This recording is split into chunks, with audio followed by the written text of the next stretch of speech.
Hey, hi.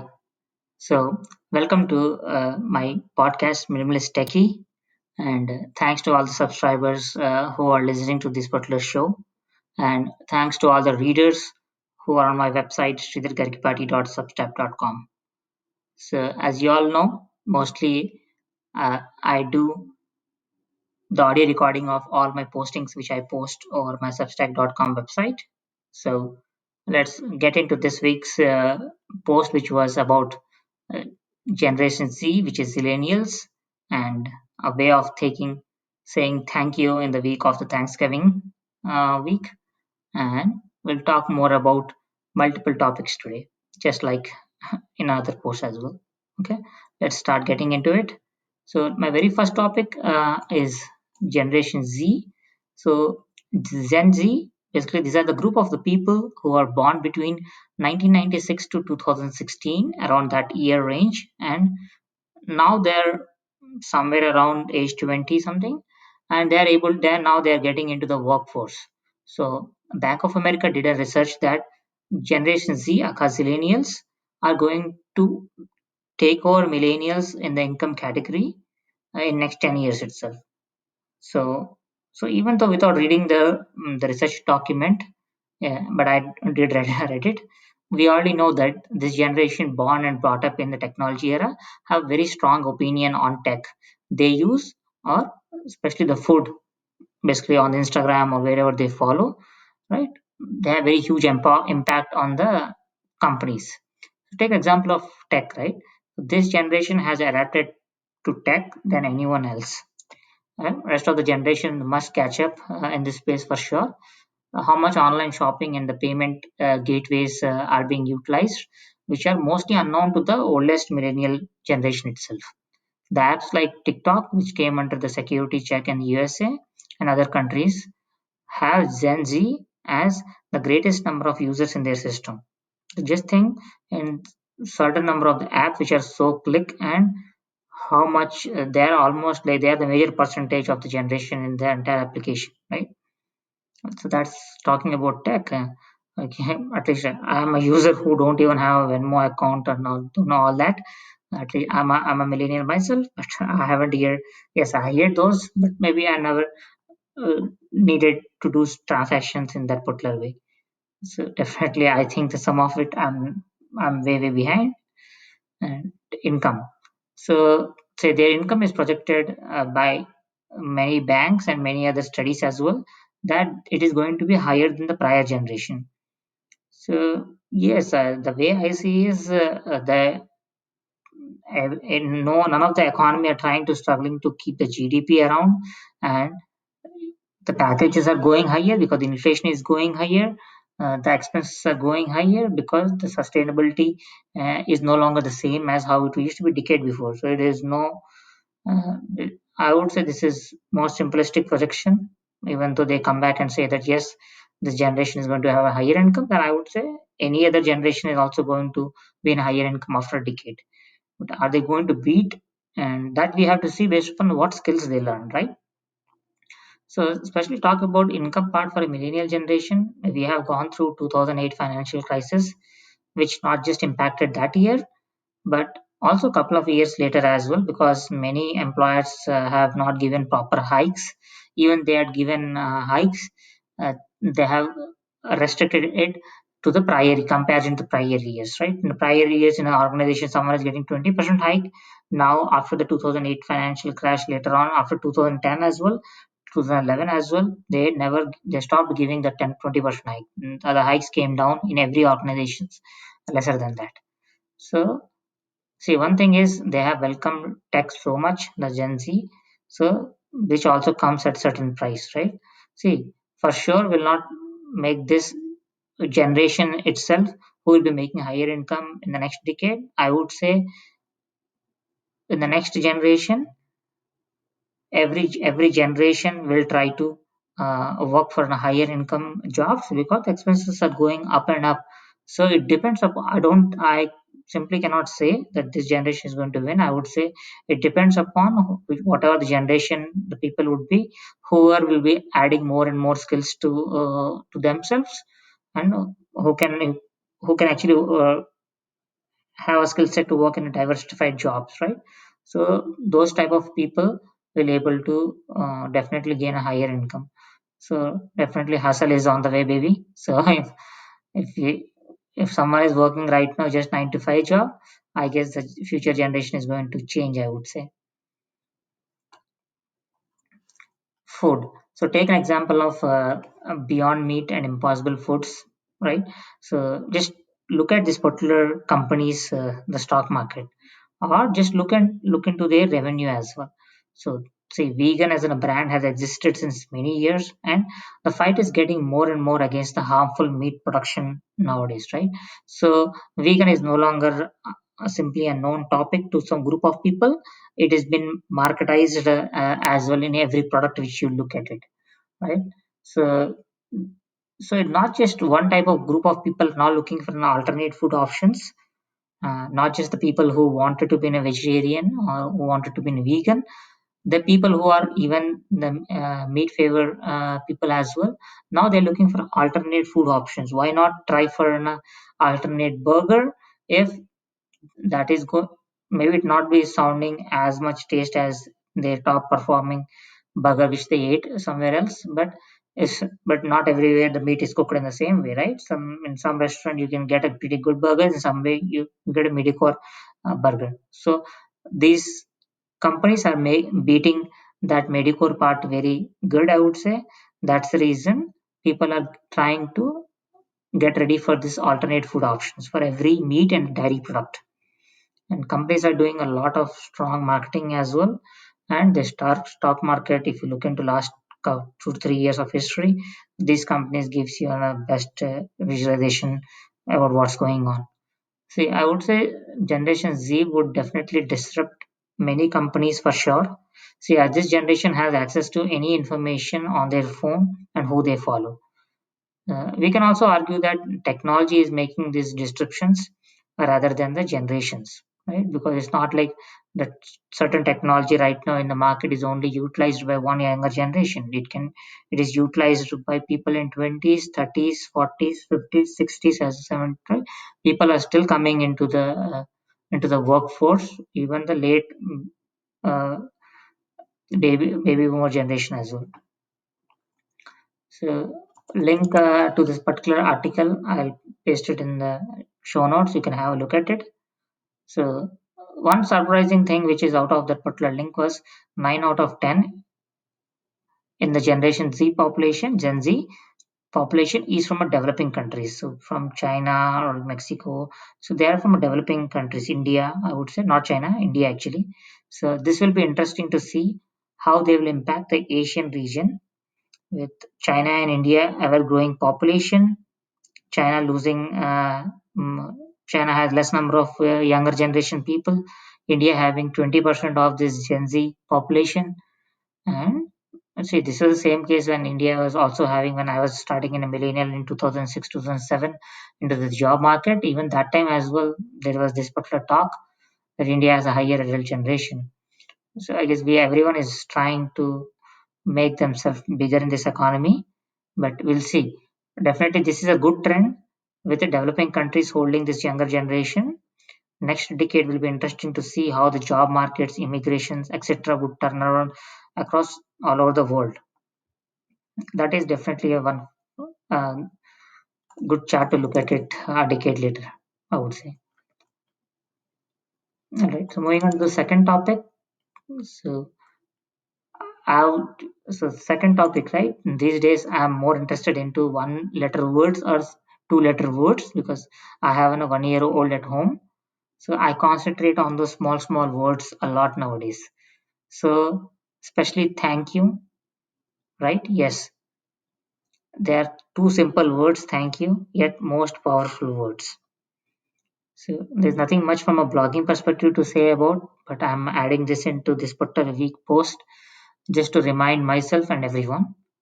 See, this year we have to say thank you loudly to everyone around and every little aspect of our life.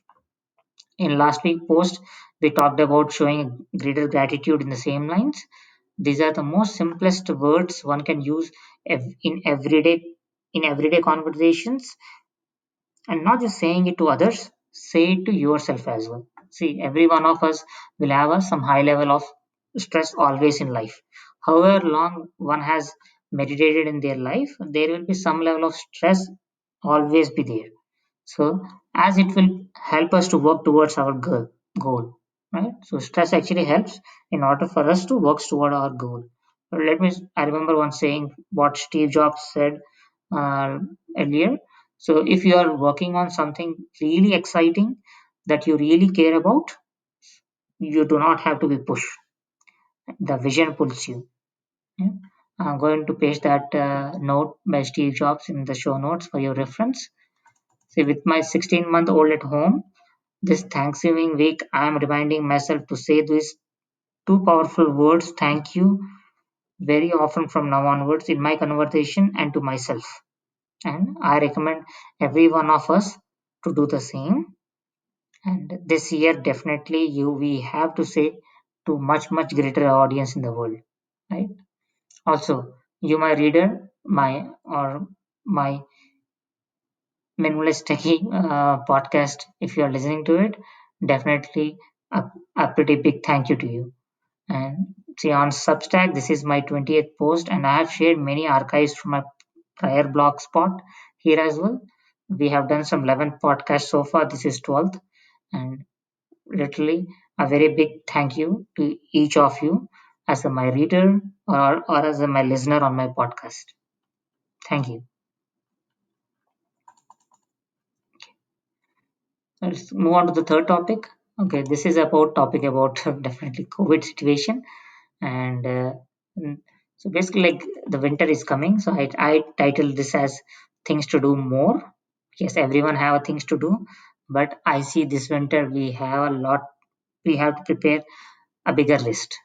See, as schools are returning to the virtual learning, in some states they are delaying in-person classes.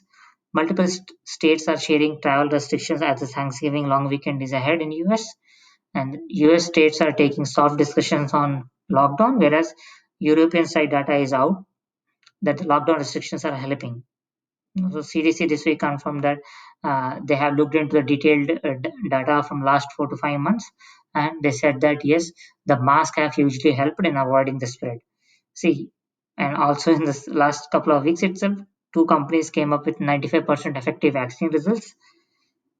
At the same time, we are hearing the news that the surge in cases is not seen going down, and the holiday season ahead is worried to see another big hike in these cases. See, with all this, with the positive news, with the negative news, with the cases being increased, see, with all this, we are seeing at least another 6 months to be at home for sure. So we have been through spring, summer, fall, and now into the winter. Yes, for East Coast, you will able to see all these seasons. Lucky to be in the East Coast, actually, of the US. And so, saying that it is not going to be end soon, we're still going to be in this particular phase for next 6 months. So, this winter is not going to be same as before. The new normal for winter needs to be planned well for many of us.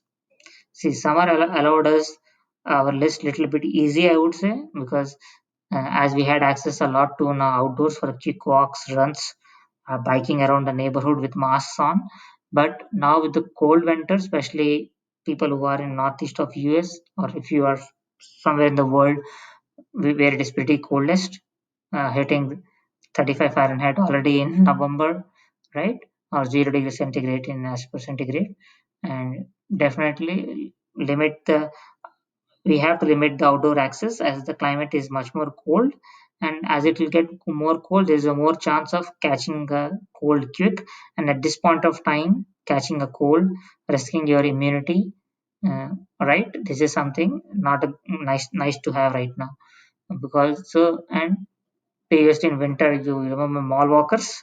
Yes, I'm one of those mall walkers since last 7 years I would say, and this year I have to say no to it during the winter because because of COVID situation, right? We have to maintain the social distancing and all that.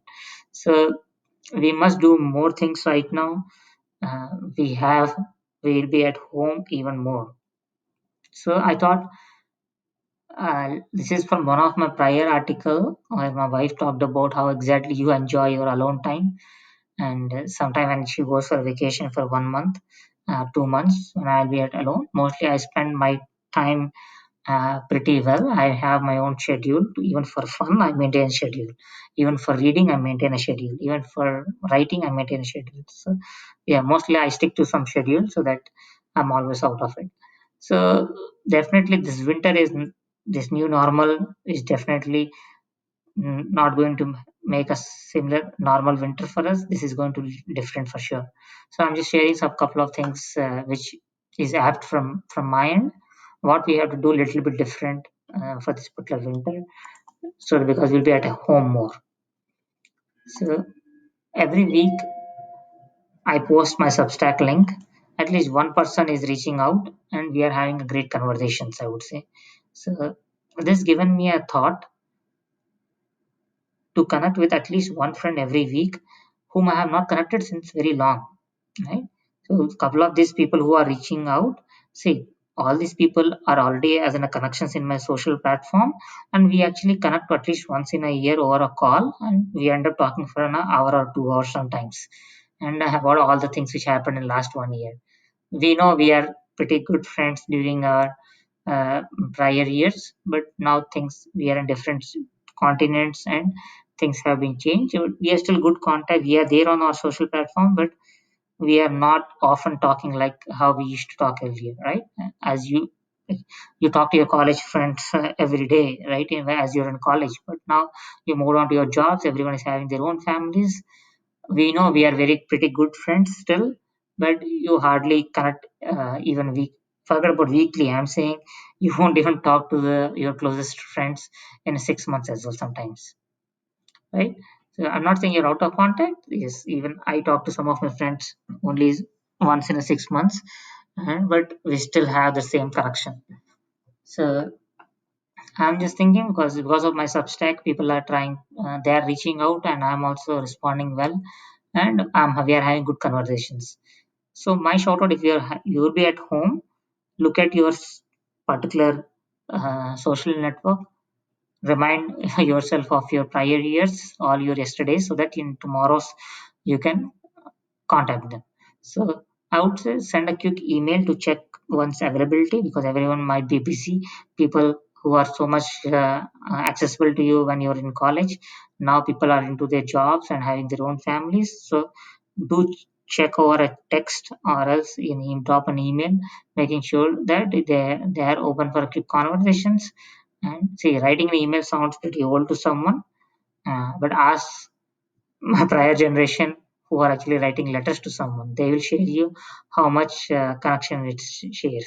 I agree to it. Sometimes when I look into my email communications, my texts are gone. I deleted them. My emails are still sitting there, right? Even I search them. I look at that particular chat sometime. Okay, okay.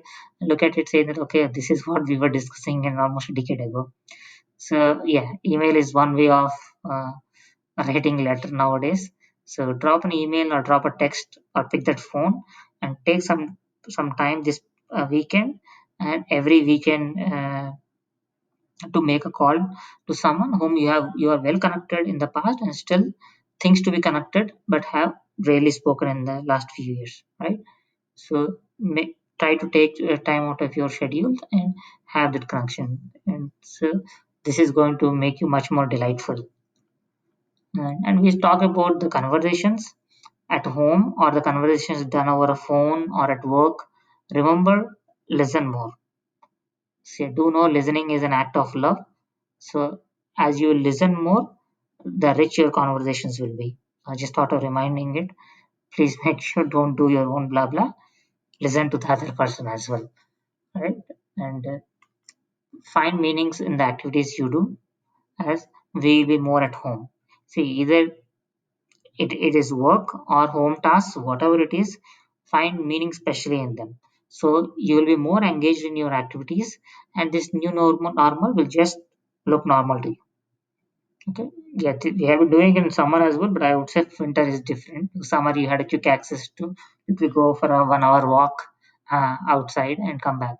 Now when it's cold outside there, Yeah, you'll be staying more at home. That's the reason you have to do a little bit more than what you have done in summer. So learn a craft. Yes, this year already cooking, baking, the habits are already been added to your routine. I would say our routine, I would say. So pick something which you wanted uh, it very well, but you have always kept it aside. Say you want to learn a new language which your partner speaks, or learn painting. It can be anything. So if you can master it, good for you. Even not, it is fine. It is just important that you are learning something which you also have, which you are also having some good time with it, right? And look closer to your home, and look close to your home, the parking lot, the driveway near your home. Take some walks around the nearby location. Keep an eye on that weather. Sometimes the sun comes pretty good. Even 50 Fahrenheit looks pretty good at some days, right? You can go with the sun out. So even the 50 Fahrenheit looks pretty good temperature. So take that quick walk. Make sure you're still wearing your all your hoodies, your face masks, and cover your ears, right? So, you do not have to worry about the social distancing. Yes, it will not be same as summer, but do peek out whenever the sun is out and the temperature is even little bit good for you to take a walk. So let me know what else you plan to do this particular summer, as we will be at home even more.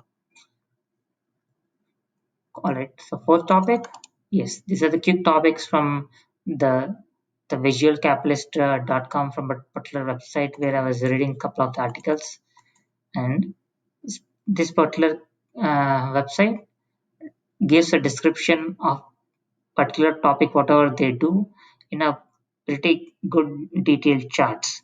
So if you are someone who don't want to read a long text, you simply want to look into the high level graphs, yeah, this is for you. So this particular topic is about population race between China versus India. Actually, I will post the link in the show notes. See the particular link. They had given the information about 300-year look at the China and India population and given insights into the future projection. Right. So we all know, and the prior studies have projected that these two big nations are in chase to the population. They are chasing towards the population. So now this study projection is just by 2026, India will match China's population, and thereby it will grow bigger than China. See, that the study says that China one child policy since 1979 to 2016 has slowed down its population growth. I would say even during the COVID time, a couple of countries have reported that the childbirths have been lesser, and it's going to be an impact for the future generations in the economy as well, right? So so look into this particular graph. The graphs are very detailed, pretty good insights. But I'm not talking about this particular link. Mostly you can read through that particular link itself. I'll mention in the show notes. See, every time I read such a story or a study, and the more data comes forward, it is very much evident that India is coming closer and closer, surpassing China's population. The rising concern is India living space is much more shorter than China. See, China has almost 192% more space than India. See, the more population we will have in India, the real estate is going to sky high. So every workable place is going to hit premium prices. As prices to hit high, it will not be luxury of the few to have high pay jobs. It will become must for everyone to upgrade their skills to get high pay jobs. Right. So people do not move easily. We have a lot of studies to do it, which have done this study, and as they grow older, it is not easy for an adult to learn a new skills. Neuroscience supports it, but there is a way where even adult can learn the new skills, and many are already doing it, right? So it's just that we are not automatically trained like a kids, that it's easier for us to learn any new skill. So, if we must emerge as a superpower of this particular world, it is very important for an individual to do their very best. I remember few of the lines from Abdul Kalam book which I read many years ago. You do not have to sacrifice your life for the nation to prove your worth to your motherland. Just do your job well. Live happily with your nuclear family. Doing this will automatically make you a good citizen of the country, as your work will help not just your growth, it will help people around you, the jobs around you, and the country economy, etc. Okay, so we have to see, yes, we are going to cross this particular population, but as in a country, are we going to keep ourselves ready? If at all we are we are running out of the space, the real estate is going to sky high. We have to make sure that every citizen is well educated, or every citizen is having required good skills to sustain themselves in the job market.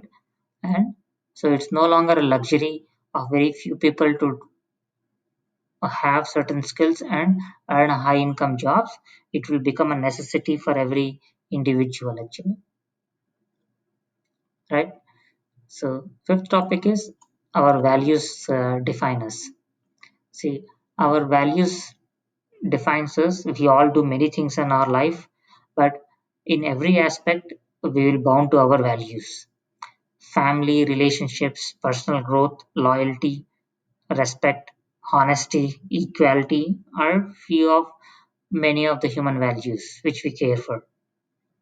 And I would say this, whatever I said right now, these are my top. uh, so family is universal top priority for every human. So, but based upon the geographical location from where you live in, your other priorities and values will be different. Mhm. So I'm going to give you one link in the show notes, which will give you most influential values, almost 50 influential values which have been rated by many users across the world, and they had given insights into geographical location, why certain values are not having the same priority in every location.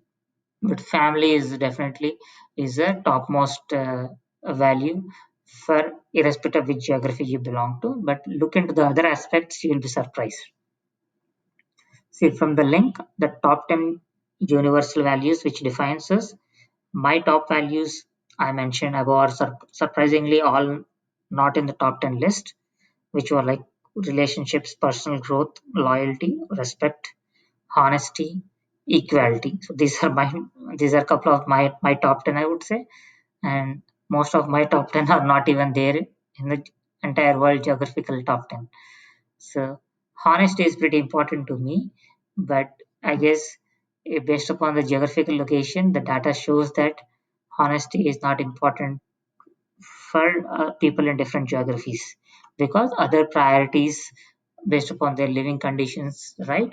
For them, they have a different top 10 priorities for them. So let's see. Overall, considering all the locations, definitely there's a list is top 10 would be family, relationships, financial security, belongingness, community, personal growth, loyalty, religion, spirituality, employment security, and personal responsibility. So this is top 10, but look into the show notes. You'll be surprised to see in certain countries how they are ranking and how they what are their top 10 is. So that is all for this particular week, and see you again. I would say do subscribe over the Apple Podcast. Our show name is Minimalist Techie, and as you know, we always post our audio versions of the post, and we discuss a little bit more than what we have written already. And if you are someone who actually interested to read it rather than audio version, I will mention my particular post as a note in the show notes. My website is sridhargargipati.substack.com. So do let me know in comments or reply me your email to share what is your view on this particular podcast. So share, like, subscribe, whatever these days kids says, right? So All right. Thank you.